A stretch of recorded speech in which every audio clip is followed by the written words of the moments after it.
Hi friends, నేను మీ Sai Kiran. Friends last year TCL C6-1B ఎంత సక్సెస్ అయిందో అందరికీ తెలిసిందే. మంచి అఫోర్డబుల్ ప్రైస్లో ప్రీమియం QLED టీవీని అయితే తీసుకొచ్చారు.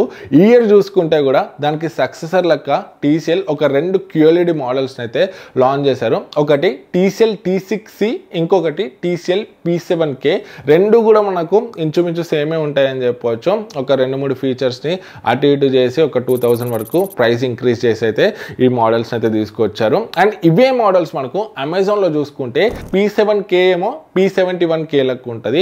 ఈ 4 మోడల్స్లో మీరు ఏ టీవీ తీసుకునేది ఉన్నా అండ్ ఏ సైజ్లో తీసుకునేది ఉన్నా ఈ రివ్యూ అనేది మీకు పక్కాగా హెల్ప్ అవుతుంది. జస్ట్ బాక్స్ ఓపెన్ చేసి ఒక 2-3 సినిమాలు చూసి ఈ రివ్యూని అయితే నేను చేయట్లేదు. 2025లో లాంచ్ అయిన ఆల్మోస్ట్ అన్ని టీవీస్ అయితే నా దగ్గర ఉన్నాయి. వాటన్నిటితోని తరోగా టెస్ట్ అండ్ కంపారిజన్ చేసినాకనే ఈ రివ్యూని అయితే చేస్తున్నాను. దగ్గర ఒక 1 మంత్ నుంచి ఈ టీవీతో పాటు వేరే టీవీస్ అన్నిటిని కూడా నేనైతే టెస్ట్ చేస్తున్నాను. సో 2025లో ఈ TCL QLED టీవీని మనం కొనవచ్చా అండ్ ఈ బడ్జెట్లో దీనికన్నా బెటర్ ఆల్టర్నేట్ ఆప్షన్స్ ఏమన్నా ఉన్నాయా అదంతా క్లియర్ కట్గా చూద్దాము. సో వీడియోని ఎండ్ వరకు చూడండి ఫ్రెండ్స్. ఇన్ని టీవీస్ కొని వీటిని టెస్ట్ చేసి కంపారిజన్ చేసి వీడియోస్ చేయడం అంటే అంత ఈజీ అయితే కాదు. సో ఈ వీడియో మీకు ఒకవేళ యూస్ఫుల్ అనిపిస్తే మాత్రము సో వీడియోని పక్కాగా లైక్ చేయండి అండ్ మన ఛానల్కి సబ్స్క్రైబ్ కూడా అవ్వండి. సో మీ లైక్స్ అండ్ సబ్స్క్రైబ్సే మన ఛానల్కి ఇలాంటి కంటెంట్ చేయడానికి సపోర్ట్లా ఉంటుంది. ఫ్రెండ్స్ ఇక మనం టీవీ విషయానికి వస్తే ఈ టీవీ మనకు బ్యాక్ సైడ్ అంతా కూడా మెటల్ బిల్డ్తో వస్తుంది అండ్ ఈ ఫ్రేమ్ అంతా కూడా మనకు మెటల్ బిల్డ్ అయితే ఉంటుంది. ఫ్రంట్ చూసుకుంటే కింద మనకు ప్లాస్టిక్ స్ట్రిప్ ఉంటుంది, దీని మీద TCL బ్రాండింగ్ ఉంది. అదేవిధంగా మనకు టేబుల్ టాప్ చూసుకుంటే గ్లాసీ ఫినిష్లో అయితే ఇచ్చారు. డిజైనింగ్ అండ్ బిల్డ్ చూసుకుంటే ఈ బడ్జెట్లో వచ్చే అన్ని టీవీస్ లెక్కనే నాకైతే అనిపించింది. So no complaints design and బిల్లో. బ్యాక్ సైడ్ మనకు కావాల్సిన పోర్ట్స్ అన్ని కూడా ఉన్నాయి అండ్ మనకు USB 3.0 పోర్ట్ కూడా ఇచ్చారు. స్టిల్ 2025లో కూడా చాలా వరకు బ్రాండ్స్ USB 3.0 పోర్ట్ని అయితే మిస్ చేస్తున్నారు. బట్ వీళ్ళు మిస్ అయితే చేయలేదు, ఇచ్చారు, విచ్ ఈస్ గుడ్ థింగ్. కాకపోతే ఒకటే USB 3.0 పోర్ట్ ఉంది, ఇంకొక USB పోర్ట్ అయితే లేదు. రెండు USB పోర్ట్స్ ఇచ్చుంటే బాగుంది అనిపించింది. బట్ మీరు TCL T6Cలో ఒకటే USB పోర్ట్ ఉంది, బట్ TCL P7K తీసుకుంటే మాత్రం దాంట్లో రెండు USB పోర్ట్స్ అయితే వస్తాయి. నెక్స్ట్ రిమోట్ విషయానికి వస్తే Netflix, Prime, YouTube, Sony LIV ఇవన్నీ బటన్స్ ఇచ్చారు. Home button, settings button, volume up down, channel change చేసుకోవడానికి ఇవన్నీ బటన్స్ అయితే ఉన్నాయి. సో చేతిలో పట్టుకోవడానికి బాగానే ఉంది, గ్రిప్ మంచిగానే ఉంది.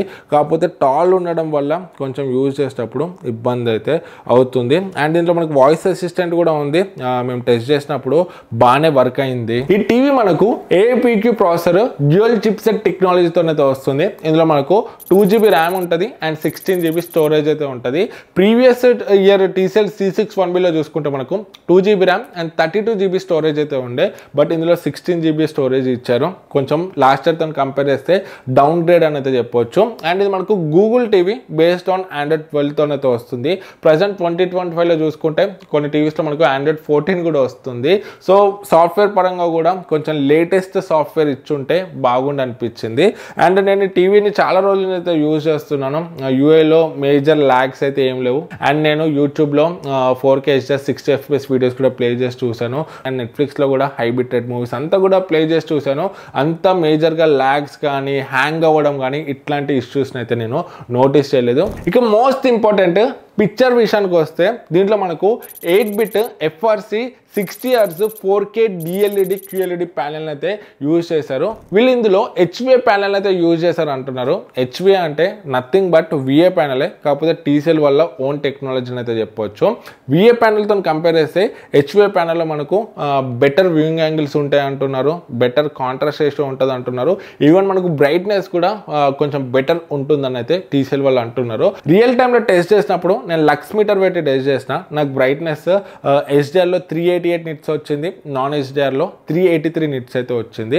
నేను అన్ని 2025 మోడల్ టీవీస్ అన్ని కూడా పక్కన పెట్టి చూశాను. ఈవెన్ షామీ సినీ ఎక్స్ప్రో మ్యాజిక్ QLEDతో కంపేర్ చేసినా కూడా నాకు ఇందులో బ్రైట్నెస్ అయితే ఎక్కువ అనిపించింది.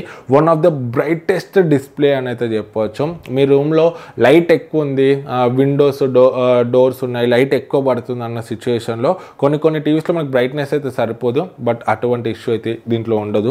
కొన్ని సీన్స్లో చూసుకుంటే మనకు బ్యాక్గ్రౌండ్లో బ్రైట్నెస్ ఎక్కువ ఉంటుంటుంది, సన్లైట్ రావడం కానీ లైట్ ఉండడం, అట్లాంటి సిచ్యుయేషన్స్లో ఈ టీవీ ఉండడమే బ్రైట్, మళ్ళీ బ్యాక్గ్రౌండ్లో బ్రైట్నెస్ ఎక్కువ ఉండేసరికి అక్కడ కొంచెం ఓవర్ ఎక్స్పోజ్ అయినట్టయితే నాకు అనిపించింది. సో కొన్ని సిచ్యుయేషన్స్లో నేను ఇది అబ్జర్వ్ అయితే చేశాను. నాట్ మేజర్ ఇష్యూ, బట్ నేను ఇది అబ్జర్వ్ అయితే చేశాను. నెక్స్ట్ వ్యూయింగ్ యాంగిల్స్ చూసుకుంటే ఐపీఎస్ ప్యానల్స్తో కంపేర్ చేస్తే విఏ ప్యానల్స్లో మనకు వ్యూయింగ్ యాంగిల్స్ అనేవి కొంచెం తక్కువనైతే ఉంటాయి. బట్ నేను అన్ని యాంగిల్స్లో అయితే టెస్ట్ చేశాను. స్ట్రేట్ వ్యూలో చూసినప్పుడు బాగానే ఉంది, కొంచెం సైడ్ నుంచి చూస్తే కూడా మంచిగానే ఉంది. బట్ మరీ ఎక్స్ట్రీమ్ యాంగిల్స్ నుంచి చూసినప్పుడు కొంచెం కలర్ షిఫ్ట్ అయితే అవుతుంది. ఒక 20% వరకు మనకు కలర్ ఫేడ్ అయినట్టయితే కనిపిస్తుంది. విఏ ప్యానల్స్లో ఇది కామన్. కొన్ని విఏ ప్యానల్స్లో మనకు కొంచెం ఎక్కువ కలర్ షిఫ్ట్ ఉంటుంది, కొన్ని విఏ ప్యానల్స్లో కొంచెం తక్కువ కలర్ షిఫ్ట్ అయితే ఉంటుంది. దీంట్లో నాకు కొంచెం తక్కువనే అనిపించింది. నెక్స్ట్ మనం కలర్స్ చూసుకుంటే ఇందులో మనకు కలర్స్ కొంచెం న్యాచురల్ సైడ్ అయితే ఉన్నాయి. సో మరీ డల్ ఆర్ మరీ అండర్ సాచురేట్ కలర్స్ అని నేను చెప్పాను. కాకపోతే ఆ వైబ్రెన్స్ కానీ ఆ పంచ్ కానీ కొంచెం మిస్ అయితే అవుతుంది. సో మీకు కొంచెం వైబ్రెంట్ అండ్ రిచ్ కలర్స్ ఇష్టపడే వాళ్ళు అయితే దీంట్లో సాచురేషన్ అయితే మీరు కొంచెం ఇంక్రీజ్ అయితే చేసుకోండి. ఒక 60-65% పెట్టుకోండి. మీకు కొంచెము డిస్ప్లే చూసేటప్పుడు కొంచెం ఆ పంచినెస్ని అయితే మీరు ఎక్స్పీరియన్స్ అయితే చేస్తారు. బట్ డిఫాల్ట్గా చూసుకుంటే మాత్రం కలర్స్ మనకు కొంచెం న్యాచురల్గానే అయితే ఉన్నాయి. ఈ డిస్ప్లే చూసుకుంటే చాలా షార్ప్ ఉంది. ఇన్ఫ్యాక్ట్ చెప్పండి అంటే ఉండాల్సిన దానికన్నా షార్ప్నెస్ ఎక్కువ ఉందని చెప్పవచ్చు. సో షార్ప్నెస్ ఎక్కువ ఉంటే మనకు మంచిదే. కొన్ని సిచ్యుయేషన్స్లో లైక్ మనము ఓల్డ్ మూవీస్ కానీ తక్కువ క్వాలిటీ మూవీస్ చూసేటప్పుడు షార్ప్నెస్ ఇంప్రూవ్ అయ్యి మనకు పిక్చర్ క్వాలిటీ ఓవరాల్గా మంచిగా అనిపిస్తుంది. కాకపోతే మనం హై క్వాలిటీ మూవీస్ చూసేటప్పుడు 4K కానీ డాల్బీ విజన్ ఇట్లాంటి కంటెంట్ చూసేటప్పుడు షార్ప్నెస్ మనకు సరిపోతుంది. ఇది ఇంకొంచెం ఎక్కువ షార్ప్ అవ్వడం వల్ల ఓవర్ షార్ప్ లెక్కనైతే అనిపిస్తుంది. సో ఇది ఒక మేజర్ ఇష్యూ అయితే కాదు. సో నేను వేరే టీవీస్తో కంపేర్ చేసినప్పుడు డిస్ప్లే నాకు కొంచెం షార్పర్ సైడ్ అయితే అనిపించింది. నెక్స్ట్ మనం బ్లాక్స్ గురించి మాట్లాడుకుంటే బ్లాక్స్ డీసెంట్ ఉన్నాయని అయితే చెప్పొచ్చు. సో మరీ ఎక్సలెంట్ మరీ డీప్ బ్లాక్స్ అని అయితే నేను చెప్పను. సోనీ సామ్సంగ్ రేంజ్ బ్లాక్స్ అయితే నేను చెప్పను. కాకపోతే మంచిగా ఉన్నాయి. బ్లాక్స్లో మనకు డీటెయిల్స్ కూడా మంచిగా కనిపిస్తున్నాయి. ఈవెన్ అండ్ డాల్బీ విజన్ కంటెంట్లో dark scenes like Pushpa 2 movies ఇట్లాంటివి చూసినప్పుడు కూడా డార్క్ సీన్స్లో మనకు ఆ డీటెయిల్స్ కూడా మంచిగా రిట్రైవ్ చేయగలుగుతుంది. బ్లాక్స్ బాగున్నాయి, బ్లాక్స్లో డీటెయిల్స్ కూడా దీంట్లో బాగానే ఉన్నాయి. మీరు ఇక్కడ చూడొచ్చు అన్ని టీవీస్ నేను లైట్స్ అన్నీ ఆఫ్ చేసి బ్లాక్ స్క్రీన్ ఇచ్చి టెస్ట్ చేశాను. టీసీఎల్ వేరే టీవీస్తో కంపేర్ చేస్తే ఎంత బ్యాక్ లైట్ ఎమిట్ చేస్తుందో మీరు ఇక్కడనైతే చూడవచ్చు. బట్ మీరు లైట్స్ ఆన్ చేసి బ్రైట్ సిచ్యుయేషన్స్లో ఈవెన్ బ్లాక్ సీన్స్ చెక్ చేస్తే మాత్రము మీకు బ్లాక్స్లో అంత డిఫరెన్స్ అయితే నోటీస్ చేయరు. మీకు అన్నిట్లో కూడా బ్లాక్స్ సిమిలర్ లెక్కనే అనిపిస్తుంది. ఈ టీవీ మనకు HDR10+ ఈవెన్ డాల్బీ విజన్ కూడా సపోర్ట్ చేస్తుంది. ఇందులో మనకు MEMC కూడా ఉంది. సో MEMCలో నేను స్మూత్నెస్ని హై పెట్టుకొని కొన్ని క్రికెట్ మ్యాచెస్ ఇవైతే చూసాను. సో అట్లాంటప్పుడు మనకు ఆ గోస్ట్ ఎఫెక్ట్ అయితే కనిపిస్తుంది. అంటే మనకు బాల్ మూవ్మెంట్ ఏదైతే ఉంటుందో అది మనకు 3 frames లెక్కనైతే కనిపిస్తుంది. MEMCని ఇంకొంచెం వీళ్ళు ఇంప్రూవ్ అయితే చేయాలి. బట్ మళ్ళీ MEMCని ఆఫ్ చేసుకొని చూస్తే మాత్రము ఆ బాల్ మనకు సింగిల్ బాల్ లెక్కనే కనిపిస్తుంది. ఓవరాల్గా చూసుకుంటే మాత్రం పిక్చర్ క్వాలిటీ బాగుంది. షార్ప్నెస్ కొంచెం ఎక్కువ అనిపించింది. అండ్ కలర్స్ కూడా మనకు న్యాచురల్ సైడ్ ఉన్నాయి. మనం సాచురేషన్ కొంచెం అడ్జస్ట్ చేసుకుంటే కలర్స్ మనకు మాక్సిమం ఇంప్రూవ్ అయితే అవుతుంది. నెక్స్ట్ మనం ఆడియో డిపార్ట్మెంట్ గురించి మాట్లాడితే ఈ TCL T6Cలో మనకు అన్ని సైజెస్లో 24 watt అవుట్పుట్ స్పీకరే ఉంటుంది. డాల్బీ అట్మాస్ కూడా సపోర్ట్ చేస్తుంది. సో ఆడియో మనకు లౌడ్ ఉందని చెప్పొచ్చు. మీది చిన్న సైజ్ అయినా మీడియం అబోవ్ మీడియం ఉన్నా కూడా మీకు అయితే సరిపోతుంది. 60-70%లోనే మనకు లౌడ్ అనిపిస్తుంది. ఒకవేళ మీరు 90% అబోవ్ పెడితే మాత్రం స్లైట్గా నేను డిస్ట్రాక్షన్ అయితే అబ్జర్వ్ చేశాను. వోకల్స్ బాగున్నాయి, మనకు ఇన్స్ట్రుమెంటల్ ట్రెబుల్స్ కూడా మంచిగానే ఉన్నాయి. కాకపోతే బేస్ కొంచెం టీవీస్లో 0 ఉంటుంది మ్యాక్సిమం టీవీస్లో. బట్ దీంట్లో కొంచెం బేస్ అయితే ఉంది. ఆ బేస్ కూడా నాకు అంత మంచిగా అయితే అనిపించలేదు. ఏ టీవీలో చూసుకున్నా కూడా ఆడియో డిపార్ట్మెంట్ అంత పర్ఫెక్ట్గా అయితే ఉండదు. మనం ఒక సపరేట్గా సౌండ్ బార్ తీసుకొని పెట్టుకుంటే బెటర్ ఎక్స్పీరియన్స్ అయితే ఉంటుంది. సో ఇందులో కూడా నాకు ఆడియో ఓకేనైతే అనిపించింది. బట్ ఇక్కడ TCL T6C అండ్ ఇక P7Kకి ఆడియోలోనే మనకు హ్యూజ్ మేజర్ డిఫరెన్స్ అయితే ఉంటుంది. T6Cలో చూసుకుంటే 24 watt అవుట్పుట్ ఉంటుంది కదా. P7Kలో చూసుకుంటే 43 inchలో మనకు 30 watt అవుట్పుట్ ఉంటుంది. అండ్ బిగ్గర్ సైజెస్లో మనకు 35 watt అవుట్పుట్ అయితే ఉంటుంది. ఇది ఆంక్యో సౌండ్ సిస్టమ్. మనకు నార్మల్ సౌండ్తో కంపేర్ చేస్తే T6Cతో కంపేర్ చేస్తే P7Kలో బెటర్ ఆడియో అయితే ఉంటుంది. ఎందుకంటే నా దగ్గర TCL QD mini LED TV కూడా ఉంది. దాంట్లో 35 watt ఆంక్యో సౌండే ఉంది. దాంతో నేను ఈ టీవీని కూడా కంపేర్ చేసి అయితే చూసాను. మనకు ఆడియో ఎక్స్పీరియన్స్ అనేది దాంట్లో కొంచెం బెటర్గానైతే ఉంటుంది. నెక్స్ట్ కనెక్టివిటీ పరంగా చూసుకుంటే రెండిట్లో కూడా మనకు Wi-Fi 5 హైయే ఉంటుంది P7Kలో T6Cలో. కాకపోతే T6Cలో మనకు బ్లూటూత్ 5.2 ఉంటే P7Kలో మనకు బ్లూటూత్ 5.4 సపోర్ట్ అయితే ఉంటుంది. సో కనెక్టివిటీ పరంగా నాకు ఎటువంటి ఇష్యూస్ అయితే లేవు. సో మనకు వైఫై బ్లూటూత్ ఎవ్రీథింగ్ మంచిగా వర్క్ అవుతుంది. ఇంకా ఈ టీవీలో ఫీచర్స్ గురించి మాట్లాడుకుంటే ఫస్ట్ గేమింగ్ ఫీచర్స్ చూసుకుంటే 43 ఇంచ్ సైజ్ టీవీలో మనకు only ALLM 4K 60 Hz HDR gaming మాత్రమే చేయొచ్చు. 120 Hz గేమింగ్ చేయండి అంటే 1080pలో మనకు హయ్యర్ బిగ్గర్ సైజెస్ టీవీస్లో మాత్రమే చేయొచ్చు. 43 ఇంచ్ సైజ్లోనైతే చేయలేము. అండ్ ఇందులో మనకు TCL హోమ్ యాప్ కూడా ఉంది. సో మనము కంప్లీట్ టీవీని మన ఫోన్తోనైతే ఆపరేట్ చేయొచ్చు. TCL ఛానల్స్ యాప్లో మనకు 120+ లైవ్ టీవీ ఛానల్స్ అయితే ఉన్నాయి. సో దాంట్లో మనకు కొన్ని పనికొచ్చేవి ఉన్నాయి, కొన్ని పనికిరాని కూడా ఉన్నాయి. అక్కడ నుంచి మనం లైవ్ టీవీ ఛానల్స్ కూడా చూడొచ్చు. సేఫ్టీ గార్డ్ యాప్ని యూజ్ చేసి మనం స్టోరేజ్, పర్మిషన్స్ అండ్ యాప్స్ని మేనేజ్ చేయొచ్చు. ఇన్ఫాక్ట్ స్టోరేజ్ని కూడా ఎప్పటికప్పుడు మనము క్లీన్ కూడా చేసుకోవచ్చు. టీ ఎగ్జిబిషన్ యాప్ని యూజ్ చేసి మనము కొన్ని వాల్ పేపర్స్ని స్లైడ్ షోని అయితే చేయొచ్చు. మన టీవీగా ఒక వాల్ ఆర్ట్ లెక్కనైతే కనిపిస్తుంది.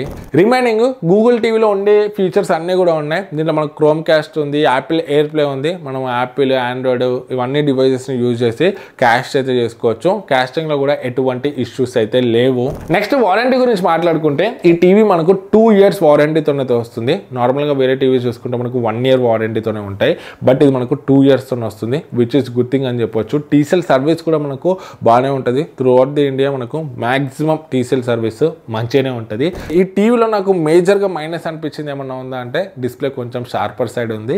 అండ్ కలర్స్ కూడా మనకు కొంచెం న్యాచురల్గానైతే ఉంటాయి. సో ఇవి పక్కన పెడితే మనకు ఒక మంచి టీవీ అని అయితే చెప్పొచ్చు.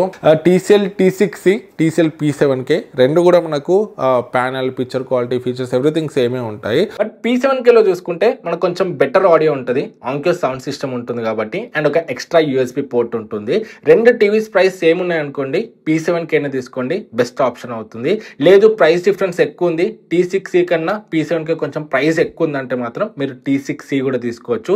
ఇది కూడా మనకు బెస్ట్ ఆప్షన్ అవుతుంది. రెండు కూడా మనకు పిక్చర్ క్వాలిటీ వైజ్ కానీ, డిస్ప్లే ఎవ్రీథింగ్ మిగతా అన్ని విషయాల్లో రెండు కూడా మనకు సేమ్ అయితే ఉంటాయి. ఈ రెండు టీవీ లింక్స్ కింద డిస్క్రిప్షన్లో ఉంటాయి. కొనే ప్లాన్ ఉంటే మాత్రం కింద లింక్స్ యూజ్ చేసి పర్చేజ్ చేయండి. మీకు ₹1 కూడా ఎక్కువ అవ్వదు. బట్ మన ఛానల్ కొంచెం సపోర్ట్ చేసిన వాళ్ళు అయితే అవుతారు. ఇట్లాంటి టీవీస్ని పర్సనల్గా పర్చేస్ చేసి వాటిని టెస్ట్ చేసి రివ్యూస్ చేయడంలో ఆ అమౌంట్ అనేది హెల్ప్ అవుతుంది.